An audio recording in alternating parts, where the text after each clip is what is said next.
madaxweynaha dowlad goboleedka Hirshabelle Dr. Maxamed Cabdi Waare ayaa waxa uu xil ka qaaday gudoomiyaha gobolka Hiiraan Yuusuf Xagar Dabageed waxa uu xilka u dhiibay Maxamed Caraale wareegtada ka soo baxday xafiiska madaxweynaha dowlad goboleedka Hirshabelle waxaana akhrinayay afhayeenka dowlad goboleedka Hirshabelle Daawud Xaaji Ciro idin aqrino wareegto madaxweyne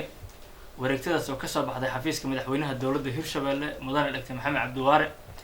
wareegtadaas oo ah mid xilka qaadis ah iyo magacaabid waxaana xilka looga qaaday gudoomiyihii hore ee gobolka Hiiraan mudane Yuusuf Axmed Xagar Yuusuf Dabageed waxaana xilkaasi loogu magacaabay gudoomiyaha cusub ee gobolka Hiiraan inuu noqdo mudane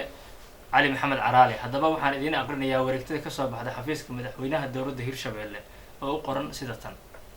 Jamhuuriyadda Federaalka Soomaaliya dowlad goboleedka Hirshabelle xafiiska madaxweynaha 8 bisha 6 2019 wareegta madaxweyne ujeedo xilka qaadis iyo magacaabid madaxweynaha dowladda Hirshabelle markuu arkay dastuurka dowlad goboleedka Hirshabelle markuu arkay muhiimadda ay u leedahay bulshada reer Hiiraan iyo guud ahaan dowlad goboleedka Hirshabelle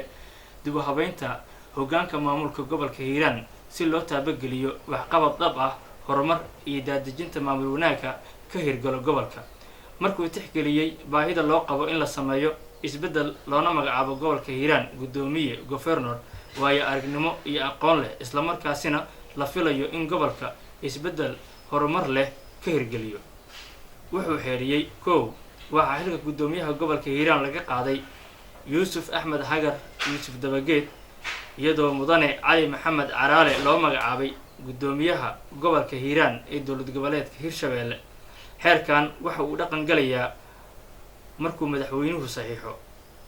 madaxweynaha dowlad goboleedka Hirshabelle mudane Dr. Maxamed Cabdi Waare waa uu saxiixay oo wareegtadan sidaas ayuu Liibaan Cabdulle Maxamed Liibaan Lakimaan Star TV Jawhar